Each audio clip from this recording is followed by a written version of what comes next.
iyo tubaye abana b'Imana muri kamere duhabwa harimo n'urukundo rw'abana b'Imana.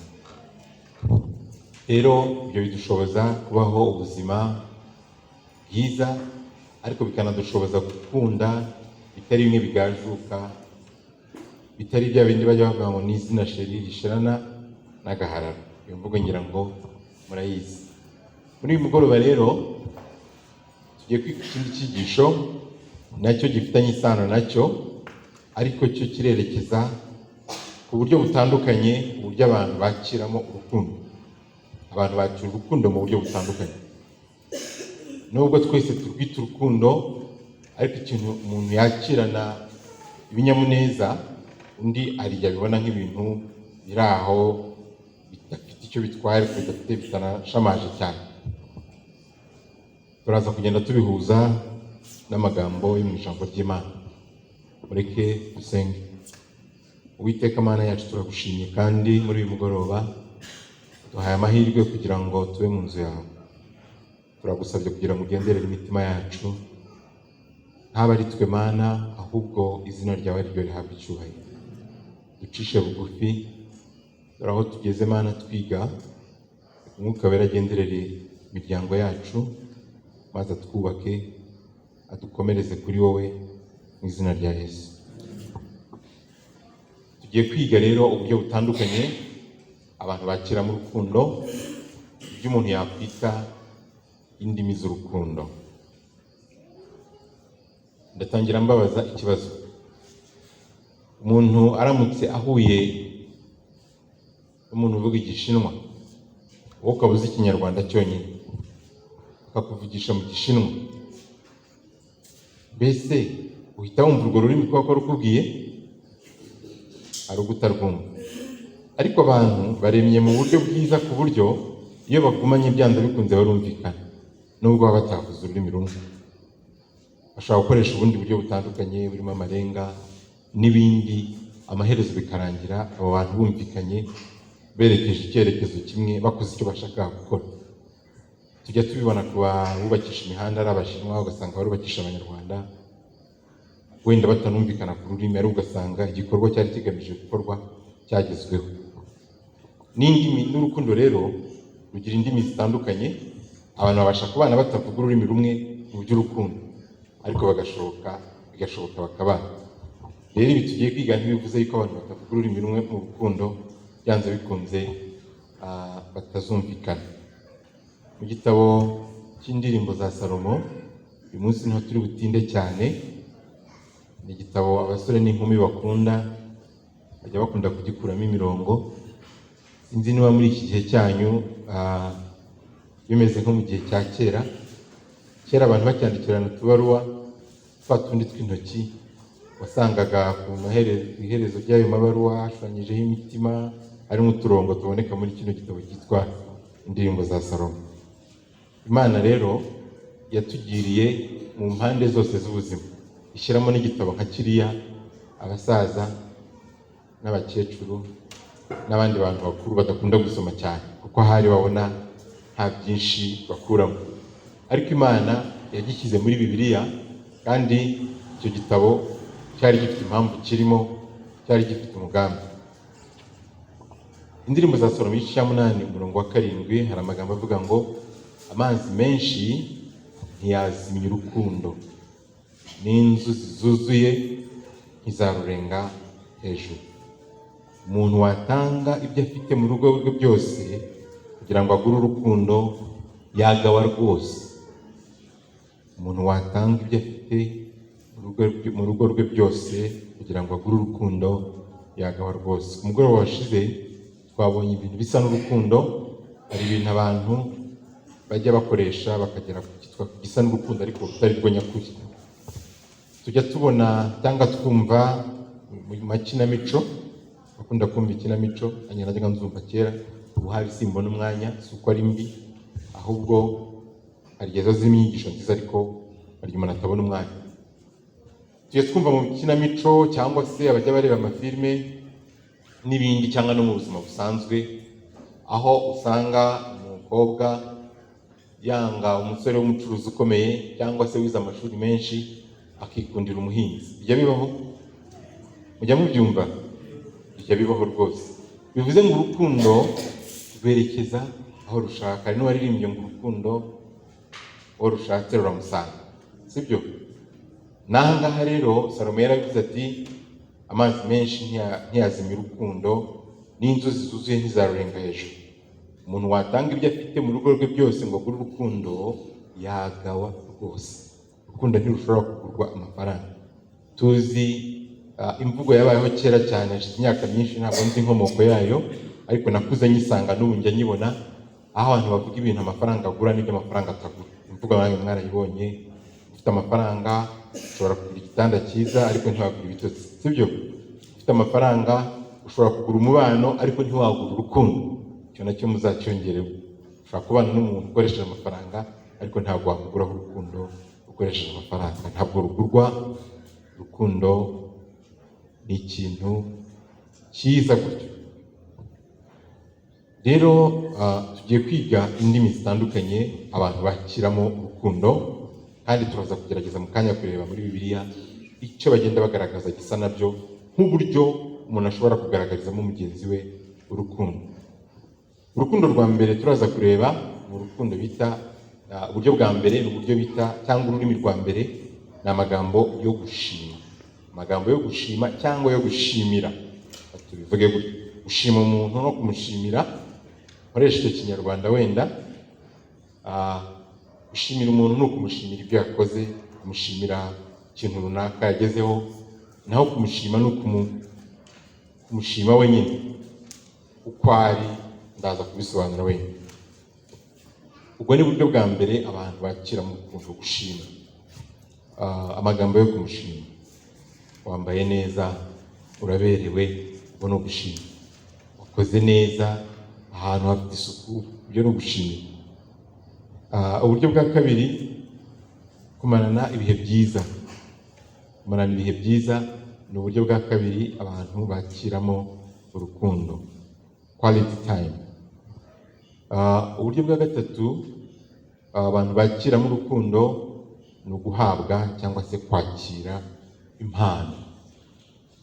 Tujya tubona yuko rwose ubajije abantu bose bari aha ngaha, uwigeze kugira uwo bakundana, niba ari umusore cyangwa inkumi, cyangwa se ufite uwo babana bakundanye kuva ari abasore kugeza bakaba ari umuryango, habaho igihe cyo guha umuntu impano w'inshuti yawe. Byanze bikunze ni kimwe mu bintu abantu badashobora kubura, nubwo yaba ari impano ntoya, ariko abantu bakundana bahana impano. Ikindi ni imirimo yo gufatanya. Imirimo yo gufatanya, gufasha umuntu gukora igikorwa cyo kumufasha, bita acts of service. Ubundi buryo nza kuvugaho by'umwihariko ni uburyo bwo gukorwaho, physical touch. Tugiye rero mu ijambo ry'Imana, hari aho Bibiliya ikoresha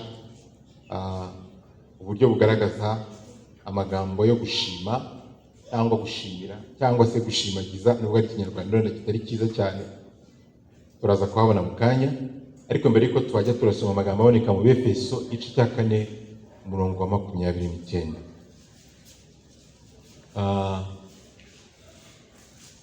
Abefeso igice cya 4 umurongo wa 29 haboneka amagambo avuga ngo, ijambo ryose riteye isoni ntirigaturuke mu kanwa kanyu, ahubwo ko mubonye uburyo mujye muvuga iryiza ryose ryo gukomeza abandi, kugira ngo riheshe abaryumvise umugisha. Hari igihe tujya twibagirwa gukomeza abandi bantu, ariko hari amagambo ashobora guca abantu intege, hari amagambo ashobora kuba adateye isoni, ariko hari n'amagambo yo gukomeza abandi bantu akabahesha umugisha kandi utabaryana. Turaza kubibona. Amagambo yo gushimira cyangwa gushimira, mbese ikinyuranyo cyo gushimira umuntu ni iki? No kumugaya, sibyo? Sinzi ikintu kibitera, ariko muri kamere muntu dukunda kugaya cyane kuko dushima. Mwarabibonye? Reka mbahe ingero zoroshye. Mu rugo hari igihe tuba dufite abantu twahasize bakora akazi kenshi badufasha. Iyo bakoze nabi turabagaya. iyo bakoze neza turicecekera. Ibyo bijya bibaho kenshi. Abakozi bakunze kuvuga, yaba abakora hirya no hino, bati ababosi bazi kugaya ariko ntibazi gushima. Rero ndagira ngo twumve icyo kintu no mu buzima bwacu bwa buri munsi. Niba habaho kugaya rimwe, hakwiriye gushima kenshi, kuko abantu benshi muri rusange bazima bakora ibyiza byinshi twakabashimiye buri munsi. Ndetse usanga imvugo zo gushima umuntu zikunze kuba ari ngufi, ariko imvugo zo kugaya zikaba ndende. Kenshi umuntu yabatekeye neza, muramubwira muti wakoze guteka, ugashyiraho akadomo, sibyo? Ariko nateke nabi, muramubwira ukuntu byagenze, sibyo? Murabimusobanurira ukuntu byagenze nabi n'ikintu cyabimuteye, nubwo mutari muhari yarageze mu gisobanure. Nimurangiza mumubwire n'ukuntu wenda nimubitangaza, mumubwire n'ukuntu bitazabigenza, kugira ngo bitaba mwumve ukuntu interuro zo kugaya ziba ndende n'interuro zo gushima zikaba ngufi. Ariko se icyiza cyane ni ikihe? So gushima se kuruta kugaya? Tuzabyiga mu cyigisho cy'uburere, tuzabyiga gushima no kugaya bigira ingaruka bigira ku muntu.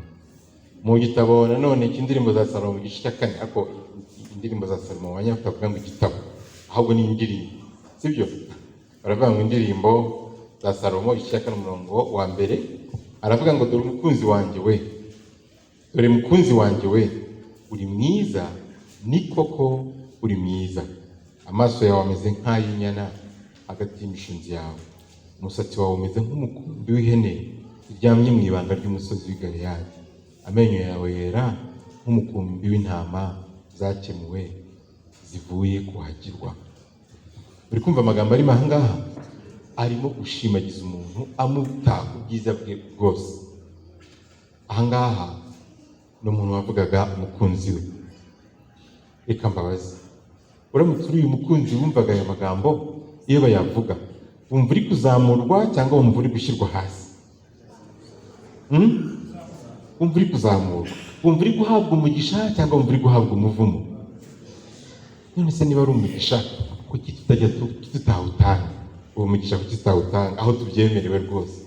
Umuntu wawe ibyiza afite ukabivuga. Aya namwe mu magambo yo gushima, sibyo? Mu ndirimbo kandi igice cya 5 umurongo wa 9, cyangwa se niwe indirimbo ya 5 umurongo wa 9, sinzi neza n'icyo Kinyarwanda gikoreshwa, hari andi magambo avuga ngo umukunzi wawe mbese arusha abandi iki? Ntabamubazaga, baramuje ati umukunzi wawe mbese arusha abandi iki? Yewe wa mugore w'indatwa mu bagore, umukunzi wawe arusha abandi iki gitumye utwihanangiririza utyo? Noneho umugeni arabasubiza, arabwira ati umukunzi wanjye arera kandi akeye mu maso, ni inyamibwa iruta abantu inzovu. Reka mbabwire uburyo bubiri bwo gushima buri muri izi ndirimbo ya 4 n'iya 5. Mu ya 4 hari ugushima umuntu umubwira ku giti cye, umubwira ibyiza bye. Mu ya 2 harimo gushima umuntu ubibwira abandi bantu.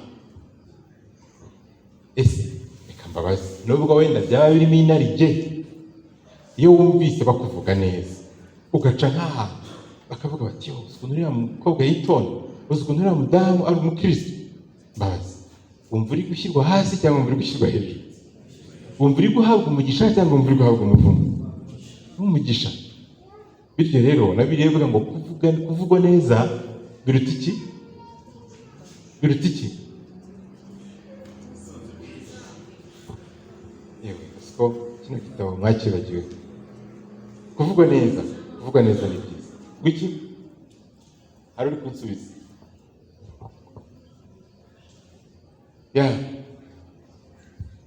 Hanyuma tugiye ku rurimi rwa kabiri. Ubwo twari tuvuze icyo birivuga y'urwa rurimi rwa mbere. Ururimi rwa kabiri rwitwa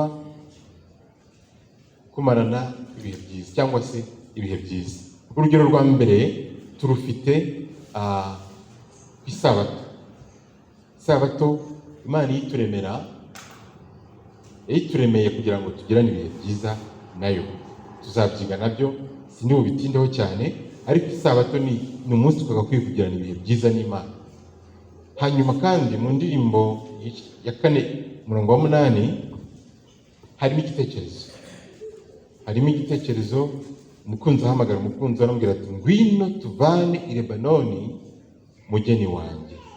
Tuvane i Lebanoni, itegereza uri mu mpinga zo muri Amana, uri mu mpinga z'i Seniri n'i Herimoni, uri mu mavumo y'intare, uri mu misozi ibamo ingwe. Gisomye kino gitekerezo ubona ari nk'umusore wahamagaraga umugeni we ngo bajye muri honeymoon, sibyo? Ubona bari bagiye muri honeymoon ahantu heza. Abantu bize bakunda gusoma Bibiliya muzabona igitekerezo cya Lebanoni yabagaho ibiti bitaga nyerezi, byabaga ari ibiti byiza cyane, ndetse ibi biti by'imyerezi igihe Abayisiraheli bavaga muri Egiputa bari bagiye kugera ku nkombe, bahasanze ngo ibiti by'imyerezi ngo babona ahantu hasusurutse, babona ahantu heza cyane, bituma bahaguma. Ingorane waguma kwabo ntabwo byabagendekeye neza kuko bahashinze amahema, bahakorera ibyaha byababaje Imana. Ariko icyo si cyo ngendereye ko twiga, no kugira ngo twumve ko hano uyu mugabo yahamagariraga umugeni we kugira ngo bajye ahantu heza, ahantu hakwishimirwa, ahantu h'imisozi, ahantu nyaburanga. Musigaye mwumva ubu ngubu yuko habaho uko abantu basohoka bakajya ahantu nyaburanga, ahantu hagenewe kuba kubera ibikorwa by'ubukerarugendo, bakanishyura amafaranga menshi kugira ngo bishime.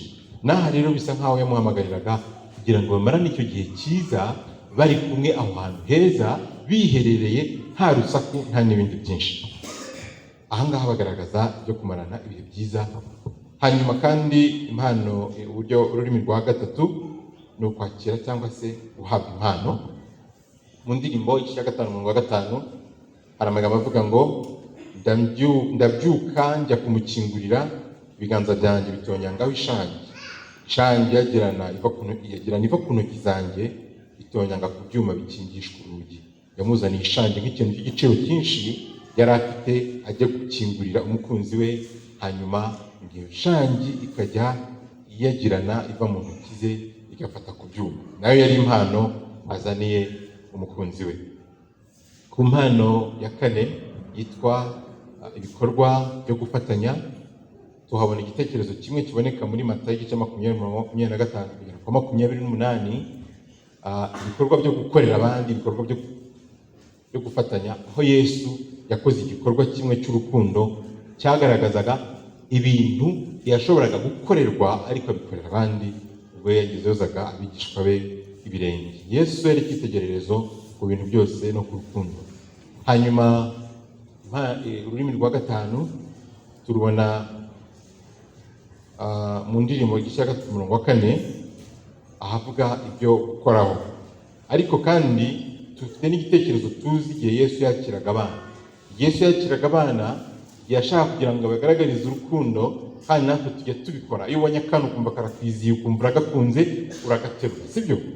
Uragaterura kumva rwose urabyishimiye. Yesu nawe igihe abana bamusangaga, abigishwe bagerageje kubirukana, ati reka mwibirukana, afata akana aragaterura, amaze kugakikira avuga ati mureke abana bato bansange, ubwami bw'Imana ari ubwabo.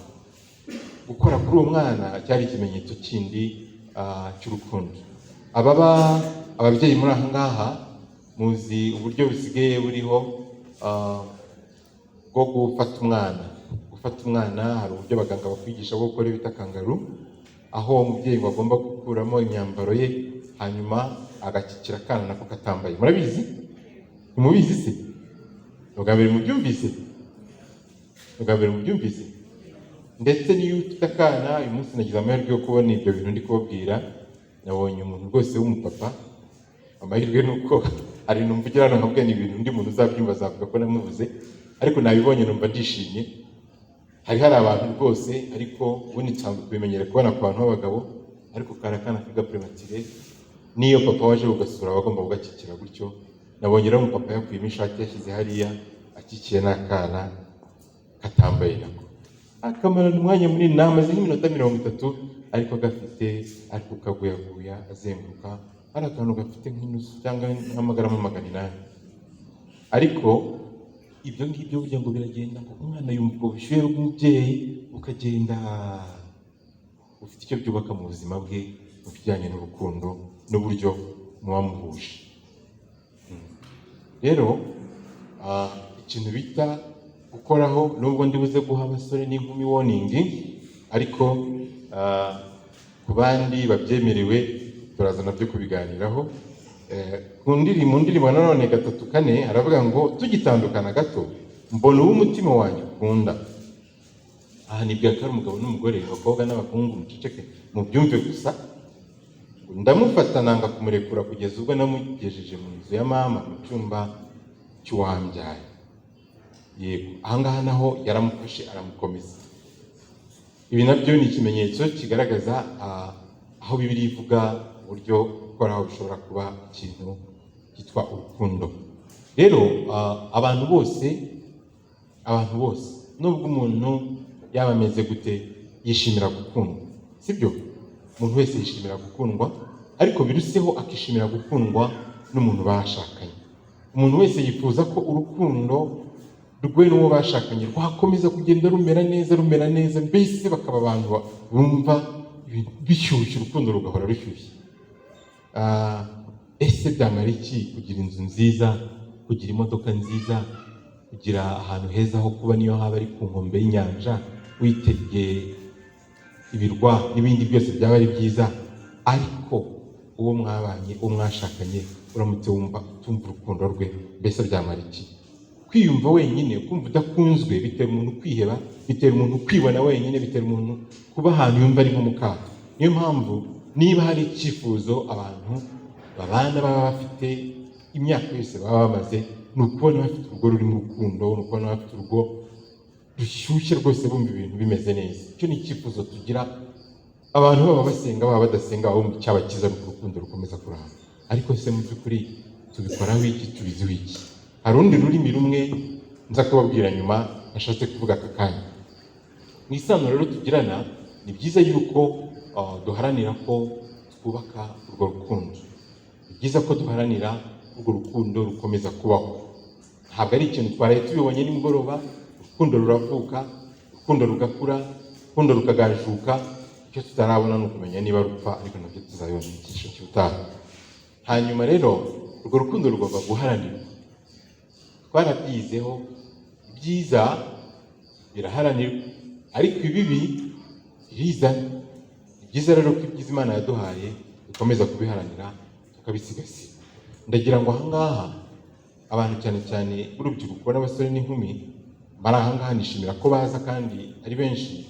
Mujye mubizirikana yuko rwa rukundo mubona mufite, kwa kuntu mubona mwishyimiranye, iyo bidaharaniwe, iyo bitubakiwe, mumenye ukuntu bigenda, abantu ugasanga babaye mu butita, mukibona kwa kundi byahoze kera. Ariko kandi bishobora kudahora bimeze kuriya,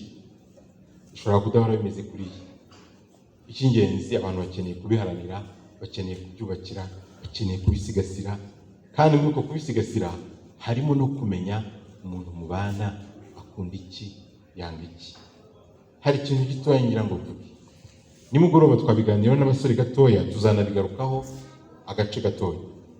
Hari ikintu kibaho ku basore n'inkumi iyo bagikundana.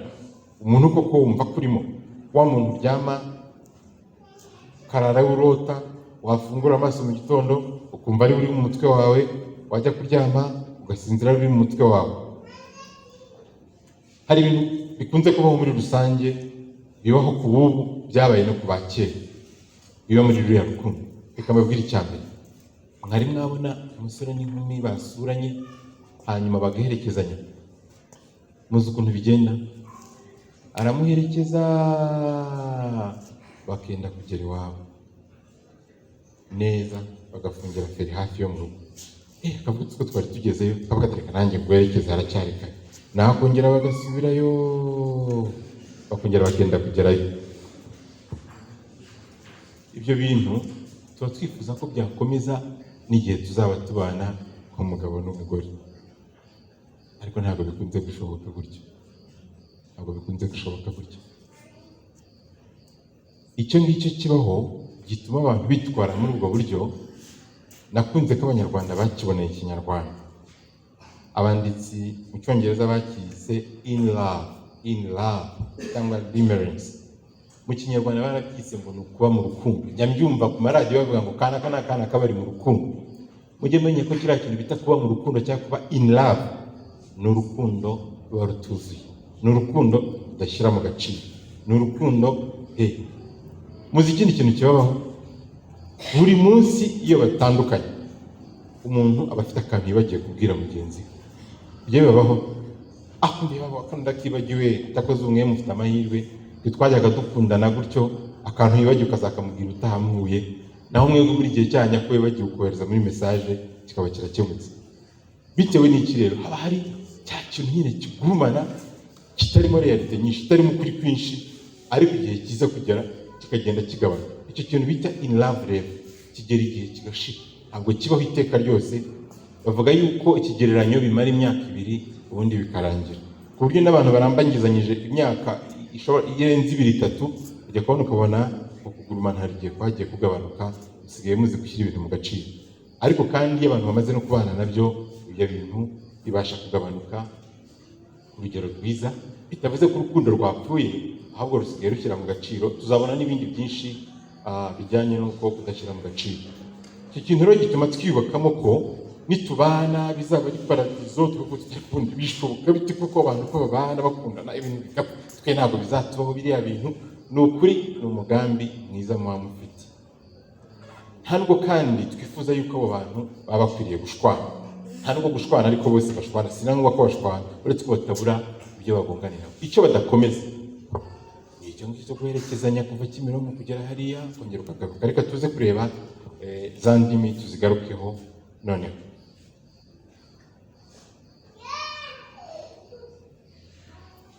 Rwa rurimi rwa mbere twabonye ni ururimi bita uruhe? Murarwibuka? Amagambo yo gushima. Amagambo yo gushima cyangwa gushimira. Amagambo yo gushimira umuntu, ari umukobwa n'umuhungu barakeneye, ari umugabo n'umugore bakeneye gushimira. Twabyize muri communication irushize. Nababwiye urugero rw'ukuntu rimwe na rimwe usanga bantu badufasha tumenya kubagaya cyane ariko tukabashima gakeya, ariko bishobora no kutubaho, uwo mutego ukatubaho nk'abagabo n'abagore. Tugasanga mugenzi wawe ntabwo uzi gushima imbaraga yakoresheje, ntuzi kuvuga ibyiza wamubonyeho, kandi koko ugasanga kera ukimurambagiza wajya kumenya kubitondeka mu magambo, ukandika amagambo nk'ariya aboneka mu ndirimbo za Salomo, ariko mwamara kubana ugasanga ntabwo ukizi kuvuga urwo rurimi rwo gushima. Hari abantu rero bazi kwakira urwo rurimi rwo gushimwa ku buryo muri we aricyo kintu cya mbere kimugaragariza ko akunzwe, kuba ibyo akora abishimirwa, akumva icyo kintu cya mbere kimugaragariza ko akunzwe. Yaba yakoze neza ukabishima, yaba yambaye ukabishima. Nahoze babwira yuko abadamu bajya bakunda kutureka kenshi ngo uzi kugira ngo umuntu ngo wadodesheje akenda gashya ntanabibone, uzi kugira ngo we wasokoje wagerageje guhindura umuntu ntanabibone, uzi kugira ngo wakoze agasuku ibintu wabishyize ku murongo wagerageje kwitegura neza nta kintu utakoze umuntu ntanabibone, uzi kugira ngo mu rugo we washashe ugerageze gusasa agasitire kadasanzwe umuntu nahagera yiryamira atanabyitayeho. Hari igihe haraba yashashe yumva icyaba cyiza ari uko wazi ukabanza ugahagarara ku ruhande ukabifotora, hanyuma wamara kubifotora ukamwohereza ka message ukabona kubisasura, ariko kwicecekera. Ni byiza yuko abantu bashimira ibyiza babona. Ndababwiza ukuri, byubaka umuntu icyizere. Iyo umuntu mushimiye bimwubakamo kuzasubira bya bintu yakoze, si byose. Ikintu umuntu akoze akagishimirwa aravuga ati utaha nzarushaho, kandi akumva akunzwe. Ushobora kuba udafite ururimi rwo kubivuga. Nababwiye nyine twabaye abarakari, abantu twabaye abarakari ku buryo hari igihe uvuga uti ibi bintu ndi umurakari, cyangwa nanjye ntabyo nabwiwe, ntabyo namenyereye. Birashoboka nta nubwo nabikurenganyiriza, ariko udashoboye kubivuga ushobora no kubyandika muri ka message, sibyo? Ukandikira umuntu ka message ukavuga uti navuye mu rugo, naringiye kujya gukorera hanze y'umujyi, naringiye kujya ahantu kure, umudamu wanjye yabitekereje arazinduka saa 11 arateka, ngenda ndiye ntashonje. Unanirwa kubimubwira ukiri mu rugo, ariko ugeze hirya ndetse sheri ndumva mpaze, ndagushimira rwose, wamenye ko ngiye kuri tele urantekera, Imana iguhe umugisha rwose. Ayo magambo yamwubaka. ariko hari igihe tutabikora twumva ni ibintu bisanzwe, yakoze ibintu ashinzwe, yakoze inshingano ze nk'umugore. Umugabo bakavunika agakora kugira ngo urugo rubeho, agashyiramo imbaraga zose, wowe kumva nyine umugabo agomba kuvunikira urugo rwe n'inshingano ze. Ariko wakwiriye kugira ukavuga uti sheri, ndagushimira ko twitangira, ndagushimira ko ukoresha imbaraga zose kugira ngo tumere neza, ndagushimira ko ntacyo tukuburana. Imana iguha umugisha. Ayo magambo yamukomeza. Urwo rurimi hari abantu barwumva akumva arakunzwe kuruta abagore bose bo ku isi, akumva arakunzwe kuruta abagabo bose bo ku isi. Ariko kenshi tubifata nk'ibintu bisanzwe, tubifata nk'inshingano z'umuntu, tubifata nk'aho yakoze ibyo agomba gukora. Ariko reka mbabwire, Abanyarwanda bagira umuco mwiza wo gushima, sibyo? Umuntu aguha inzira wari ugiye gutambuka ukamubwira uti urakoze. Umuntu akaguha intebe wari umaze umwanya uhagaze ukamubwira uti urakoze. Umuntu akaguha amazi yo kunywa ukamubwira ngo urakoze. Ariko byagera ku mugabo wawe cyangwa umugore wawe, ni inshingano ze. Byaba ari byo? Wumva byaba ari byo se? Uriya muntu narababwiye ngo ntabwo ari umufatanyabikorwa mucuruzanya, ntabwo ari umufatanyabikorwa muhuje kampani, ni umuntu muzabana by'iteka ryose, ni umuntu mufitanye amasezerano adakuka. Ukwiye gukoresha uko ushoboye, ukamenya ururimi avuga, ukarwiga, ukagira umuvugisha, sibyo? Nabahaye urugero rw'umushinwa. Umushinwa iyo ageze mu Rwanda akavugana n'abantu 10 batumvikana, agerageza kumenya waramutse, sibyo? Sibyo se? Akagira dukeya cyangwa se akavuga ati bite amakuru. Mujya mubona abazungu n'abandi banyamahanga bize ka amakuru ka bite, amafaranga bakabyiga, ibintu babona bakeneye. Rero nk'uko abantu babibonamo ko bakeneye utuntu tw'ibanze, natwe mu bintu by'ibanze dukeneye mu muryango wacu, dukeneye kumenya ururimi mugenzi wacu yishimira kuvuga, tukarukoresha, sibyo? Nubwo tutarumarayo, ariko hari ibintu twakora by'ingenzi. Icyo dukwiriye kwirinda rero ni ukubifata nk'ibintu by'inshingano ze, ni ukubifata nk'aho nuko bigomba kugenda nyine, ahubwo tukagira umuco wo gushima. Urwa kabiri, kumarana igihe. Ndongeraho ngo cyiza. Bene data, twatewe n'ibintu bikomeye, twatewe n'uburangare buteye ubwoba, aho kugira ngo abantu bavugane iminota 5 barebana gutya bisigaye bigoranye. Vugana n'abantu b'abasore n'inkumi ukabona bameze gutya, kandi ngo bari kukumva, bagufata umwanya bari kukumva. Umugabo n'umugore bakicara ku meza baganira, bari kuri telefone gutya.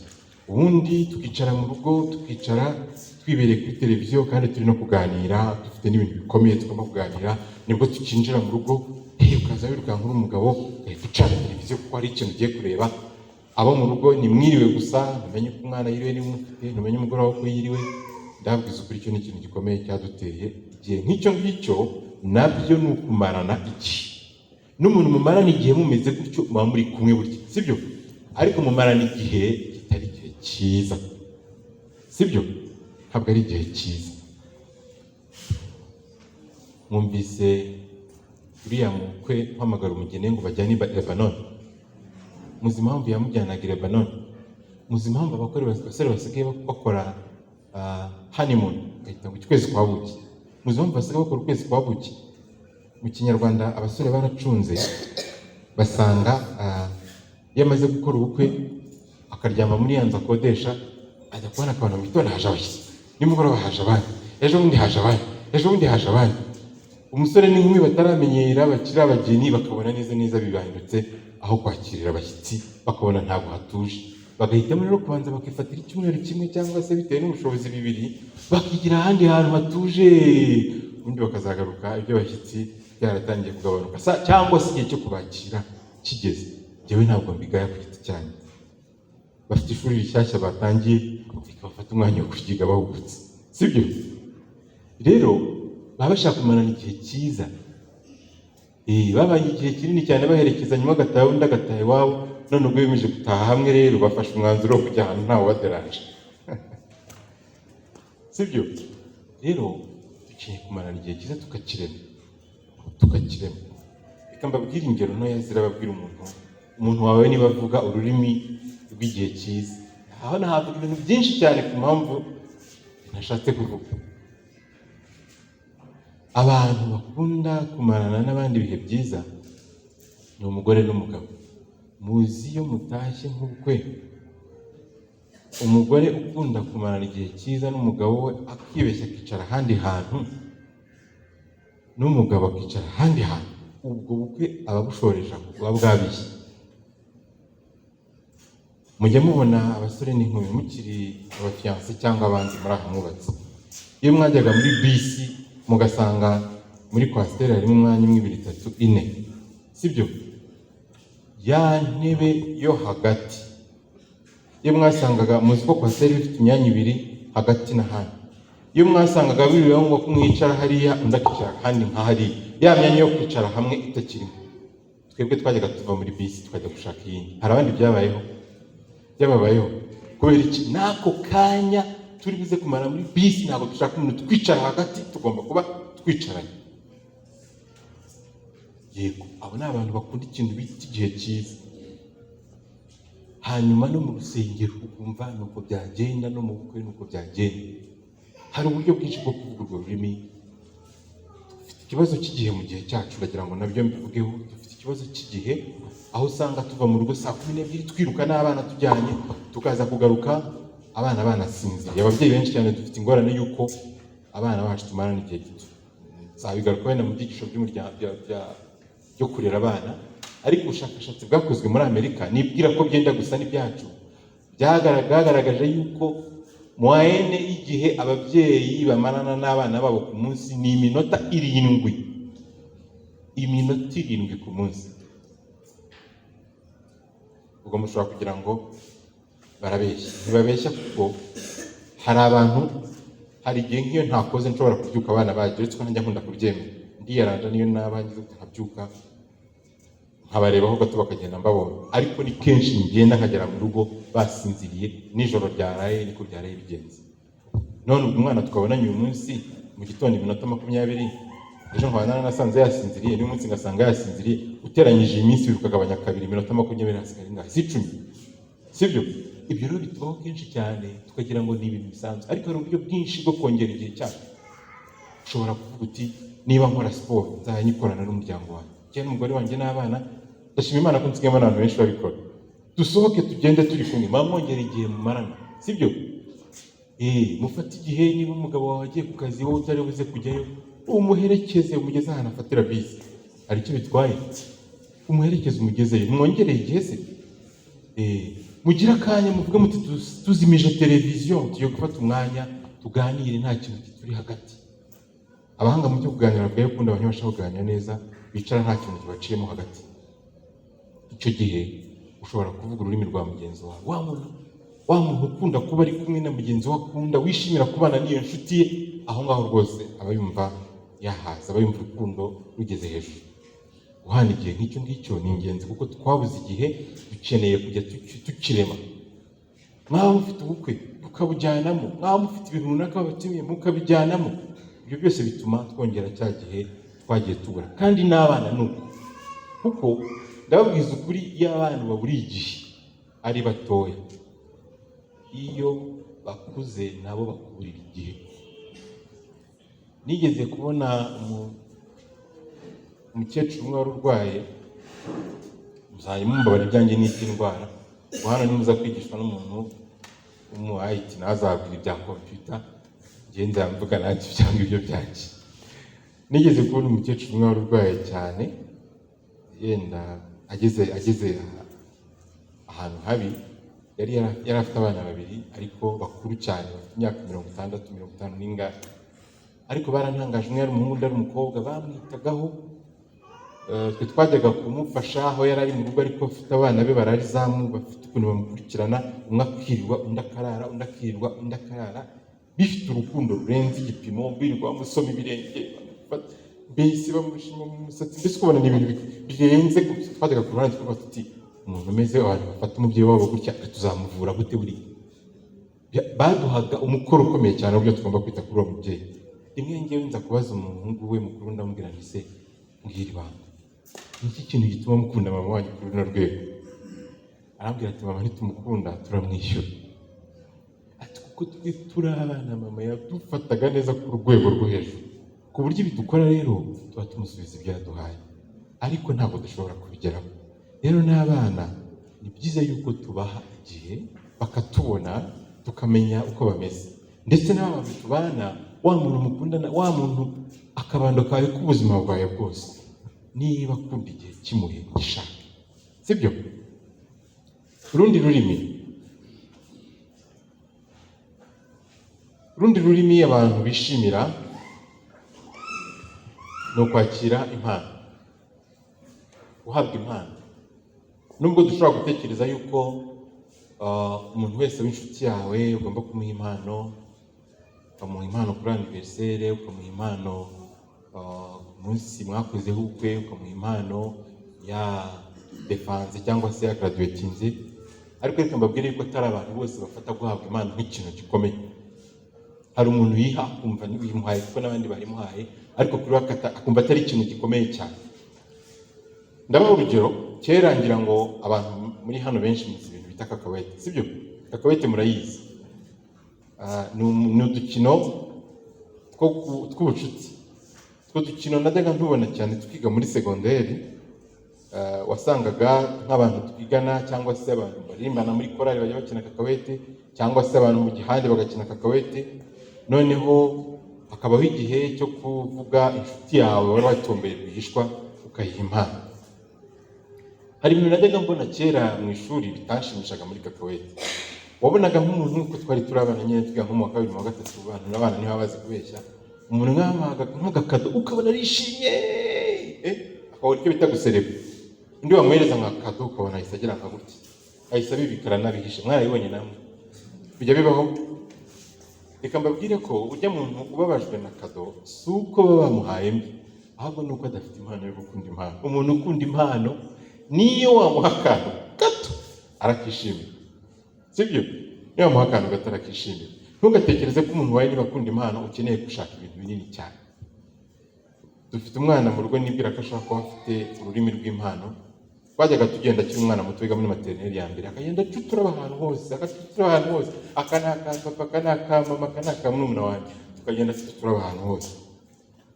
Yakaguha akabona kagucitse karatakara cyangwa kapfuye, agahinda kakamwica. Kubera iki?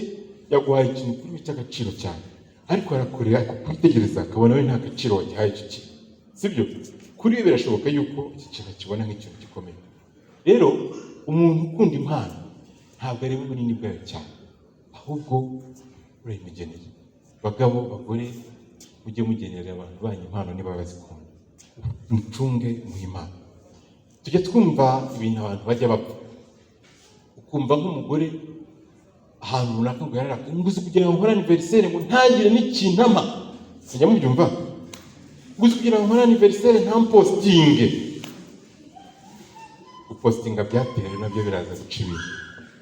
Ntabwo yampostinze, ntiyampostinze bigatuma umugabo arareba hano n'umugore areba hariya, kubera ko batamupostinze ngo kagira imana. Abantu bamaze imyaka nka 20-30 hano mu rushako, muri za mu 2000 barabapostingaga, bajyaga bapostinga muri iyo myaka. Ariko ubu gupostinga byabaye gupostinga mukagira imana. Kuki utajya umupostinga kandi n'umugabo wawe? Kuki utajya umupostinga? Ntabwo ari kigendereye kwiga, ariko buriya kuri we ni impano umuhaye, sibyo? Niba akora anniversaire, nguzi kugira ngo nkore anniversaire koko abantu bikana nanjye babyuke mu gitondo bambwira ngo anniversaire nziza, we abyibuke saa 8 koko. Yego, ariko byo buriya muntu asa nk'ufite rezo, sibyo? Ntabwo abandi bo hanze bagakwiriye kugutanga. Mwabagabo mwabagore muri aha, umuntu wayongera kugira anniversaire uzashyiremo alarm, sibyo? Uzashyiremo alarm ya saa 9 cyangwa se ya saa 6 kugira ngo itariki bihure neza. Uhita umwohereza message nushaka kwita anniversaire nziza, ibindi uzabirenze ejo ukangutse, sibyo? Ariko ntiwongere kugutanga. Nusanga umuntu wawe akunda impano, ugenda umushakire impano y'imwe kugira ngo mutabipfa. N'ibindi byinshi bijyanye n'impano, imirimo yo gufasha mugenzi wawe hari uburyo bwinshi wamufasha niba akunda gufasha. niba akunda ko ukora igikorwa cyo kumufasha. Amafilime ariho tuzayiga icyigisho kivuga reka nyambere abo wa mbere, tuzabyiga ibintu by'amafilime n'ibindi byose, ariko reka mbabwire ikintu kimwe njya mbona muri filime nacyo kigiye kuzabyica. Mu mafilime hari ibintu bibamo cyane cyane menya biba nko muri ziriya zo muri Mexique z'urukundo no muri Nigeria, aho nk'umugabo asohoka mu modoka akirukanka gutya agahita afungurira nk'umugore cyangwa umukobwa we w'inshuti ye agahita amubwira ngo njya mubibona biriya bintu mu myaka itaha mwabahungu mwe mutamenya ko bikora muzabona akaga. Icyo nacyo ni igikorwa kimwe cyo gufasha mugenzi wawe, sibyo? Ariko hari n'ibindi, reka tureke ibyo ngibyo wenda biri hasi biciriritse. Ni kangahe abagabo n'abagore bajya bava mu rugo ku isabato mu gitondo, cyane cyane abakuru b'itorero n'abandi bayobozi mu itorero, uri kunyereza njyewe ndagusiga kandi nzajya ngusiga, gutanguranwa n'amasaha kugira ngo ku rusengero ube ponctuel nk'umuyobozi w'itorero, bigatuma usize mu rugo mushwanye mukaza mwarakaye, ariko ku rusengero hagere ku gihe. Burya uramutse uretse mu gihe ari gutegura abana cyangwa ibindi bikorwa bituma mugenda nawe ukajya gusasa, waba ukoze agakorwa keza. Waba uhindutse ikigwari, waba ubaye ikigwari bagabo muri aha. Hari igihe abagore tujya tubavuna akagushakira amasogisi, sibyo? Akagushakira ipantaro. Hari umunsi naje hano ejo bundi ntambaye umukandara, hari abantu bashaka kuba barabimenye. Uwo munsi ni umunsi ntazanye n'umudamu wanjye kuko twari nirirwanye. Ubundi yajyaga bishyira nk'ahariya byose akampereza ku murongo, ubundi nkambara kirama nka gutya sibyo? Uwo munsi yasibye nibagiwe umukandara nza ntawambaye, ariko ndabaga ndakomeza nta kundi. Hari igihe rero tubagora, ukamutuma isogisi, ukamutuma inkweto, ukamubaza akamubwira ko izi ngizi atari zo, agasubira akaza n'izindi, iyi pantaro ntijyanye n'ishati, agasubira akaza n'iyindi, akajya gusasa, warangiza ugahagarara uti uranyereza njyewe ndagusize, sibyo?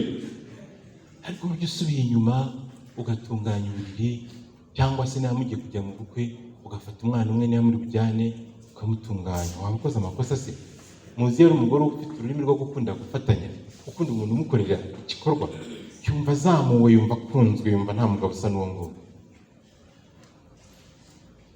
Cyangwa se buri muntu wese buriya mu kazi kaba mu rugo, buri muntu wese agira ikintu akunda gukora, akagira n'ikintu yumva yanga inyuma y'ibindi.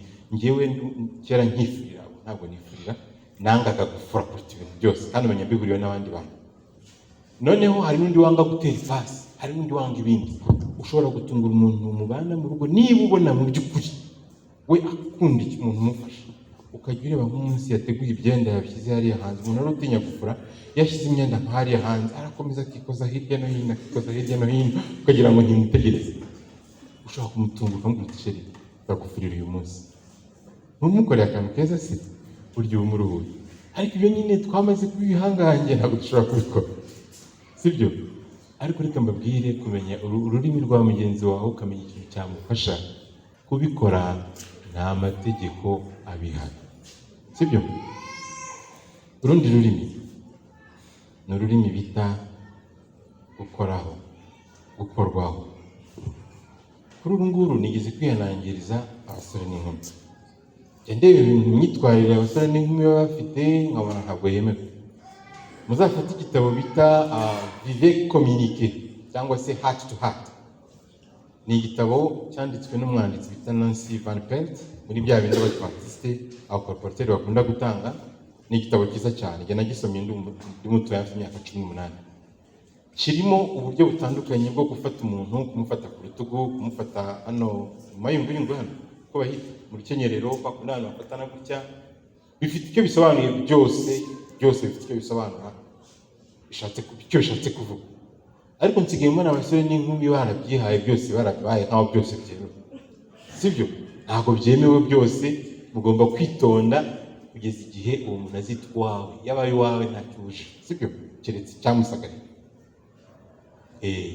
Ariko usigaye kujya kubona ukabona abakobwa n'abasore bagiye gutandukana, barafatanya, barahoberanya nk'iminota 7, biranyibikira. Biriya bintu biba bigana he? Attention, sibyo? Attention. njya mbibona no ku nsengero, namwe mujya mubibona, njya mbibona no ku nsengero. Rero icyo bita abantu bakunda ururimi rwo gukorwaho bifite icyo bivuze kenshi. Ni wa muntu uzishimira ko n'umugore wawe ashobora kuba ahetse umwana muri kuzamuka kariya gasozi, nawe uri umugabo ufite ibibaraga, uri kugenda wenyine ugeze nk'iriya, umugore asigaye muri metero 150, afite umwana n'umutaka, ukagira Imana ufite Bibiliya nawe witorero uvuye gusenga, subira inyuma mu izina rya Yesu, umufate ikiganza, sibyo? Mugenda n'umufasha akaboko, umutwaze umutaka, niba ngombwa n'uwo mwana umuterure, hari icyo bitwaye, ni wowe ufite ibibaraga, bikoresha. Uwo muntu uzi ukuntu yumva akunzwe, ari kugenda mu muhanda, umugabo we amufasha akaboko, umugore we amufasha akaboko. Ariko bamwe barabwira ati ibintu nyemeruka kera tukiri abafiyanse mutaranabyemera, sibyo?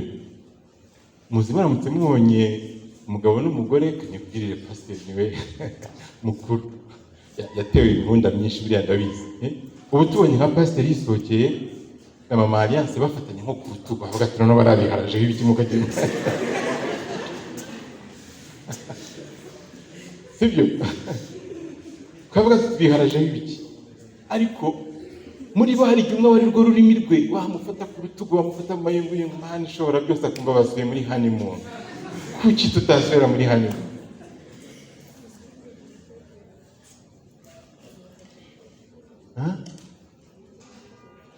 Mugiye kwambuka ikiraro, subira inyuma, mufate ukuboko umwambutse, sibyo?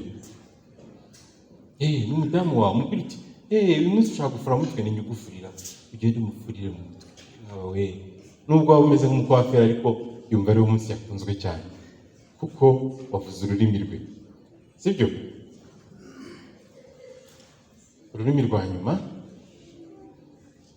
ni ururimi ruvuga isengesho usengeye mugenzi wawe abyumva. Muri izi ndimi hari icyo nigeze kuvugaho mbere yo kuvuga kuri uru, igihe navugaga amagambo yo gushima. Nigeze kubabwira uburyo umwanditsi w'indirimbo za Salomo yavuzemo ikijyanye no gushima umuntu we, amutaka ubwiza bwe, ariko arangiriza no kumushima mu bandi. Iki tujya dutsindwa no kugikora, ariko kugikora ni byiza. Nta muntu n'umwe nubwo yabagira ibibi bindi, twese tugira ibibi byacu, tukagira n'ibyiza. Bya bintu byiza bye iyo ubibwiye abandi bantu biramwubaka cyane, abyumva. Ukavuga uti umugabo wanjye ko mureba ni intwari cyane, arakora, yitangira umuryango, kandi ntabura n'umwanya w'abana, ntabura n'umwanya w'umugore we, aradukunda, twitaho cyane. Ibyo bintu ukabibwira umuryango wawe cyangwa ukabibwira umuryango we, ibyo bintu arabyishimira, yumva bimwubutse. Umugore wawe akavuga uti jyewe njya neza iyo umugore wanjye yantekeye, nibwo numva ndiye neza kuruta ahandi hantu hose, kuko niyo muntu uzi guteka nzi.